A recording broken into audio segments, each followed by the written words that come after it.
Okay. And joining me now with more on this, Democratic Congressman Matt Cartwright, member of the Oversight and Government Reform Committee. It's nice to see you again, and I want to ask you about what you just heard from your colleague, Congressman John Yarmuth, saying that Benjamin Netanyahu is like the Israeli Tea Party in the regard that he wants things done only his way. Do you agree with that?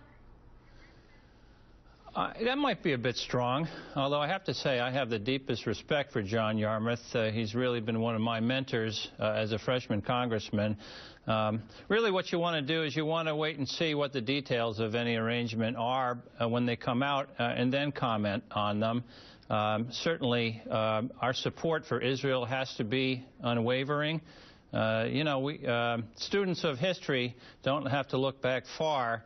It's 75 years ago we passed some horrible anniversaries. Even today is the anniversary of Kristallnacht in Germany, leading up to the Holocaust, an unspeakable event that we have to not stop speaking about, or else we're going to forget. And even before that, and maybe more importantly for today's discussion, there was the Munich conference at the end of September 1938.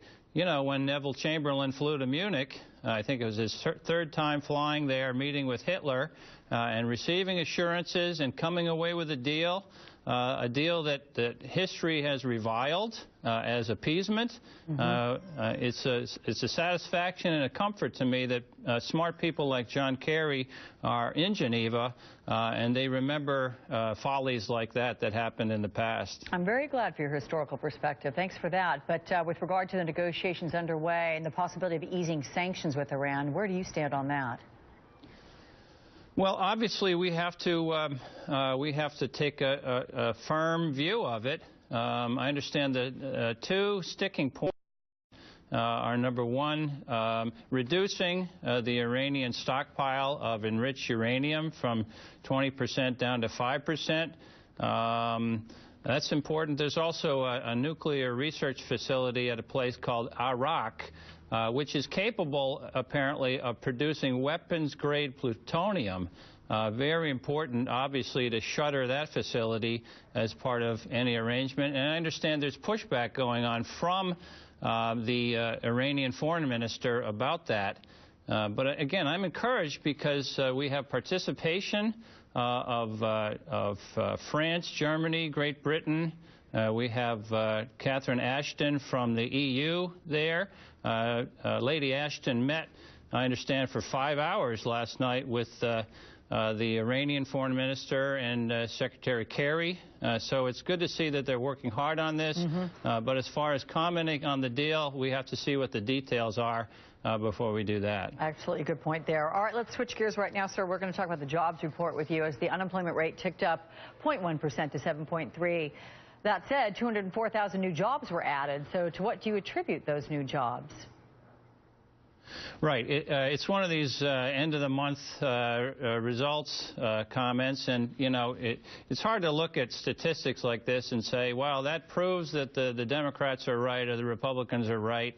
It's just another monthly milestone. What we saw was the unemployment rate for September ticking up a little bit, and we saw the number of jobs in October added more than was expected, but we haven't heard the unemployment rate for October yet. But obviously, unemployment is still a serious problem in this country. And I come from northeastern Pennsylvania. I'm coming to you from Pittston, Pennsylvania right now, where our unemployment rate is 2 ticks higher than the rest of the country. Unemployment is a cancer, and whether it's 7.2 or 7.3 nationwide, it's 2% higher than that here, and we have to do something about unemployment. And I say attacking the infrastructure problem is the place to start. Yeah, you've got to also consider the unemployment rate, and these numbers might be also affected due to the furloughs and the government shutdown. On the heels of that, the White House released a report this week detailing the cost of the shutdown, found that 120,000 private sector jobs were lost. Back pay is going to total $2 billion. Can we recover from those losses? I think we can, but losses are losses. I mean, if you say we added jobs in October, think of how many more jobs we would have added if the economy were firing on all cylinders. You know, it's so hard to measure the damage that was done.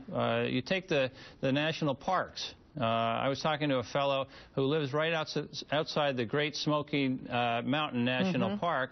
He said his town's entire economy depends on that park, and that shutdown came at a time right in the middle of leaf peeping season, when the peak tourism happened. So we're talking about hotels and motels and restaurants and gas stations. All of these places suffered immeasurably at the worst time of the year for them to take that hit. Yeah, in fact, NBC News commissioned a report from probably that very same town, bringing the same sort of results there. Pretty painful. I would like to talk about the interview with NBC News this week in which the president said, "I'm sorry about the health care rollout problems." What kind of moves does he have left to turn public sentiment in support of the Affordable Care Act? Well, I think that's a good first step. I think that whether or not he personally had anything to do with the website glitches and whether overstepping the talking points as obviously happened, this shows the character of the man. He is a man willing to step out and say the buck stops here. As he did when he said he was sorry about overstating whether you can keep your policy. But that's only the beginning. I think that as Americans, as Republicans, as Democrats, what we ought to be doing is rolling up our sleeves, looking at this health care law. It is the law. Let's make it better. Let's make it work for all Americans. I've been saying all last year, all during my campaign for Congress, that this is a good law because it addresses proper accounting for all of the uninsured care that does happen in the United States right now. Right now, that uninsured care is borne by the hospitals and the medical providers, and that's not fair. Let's spread that out among a much wider base. Okay. Pennsylvania Representative Matt Cartwright, good to see you. Thanks so much.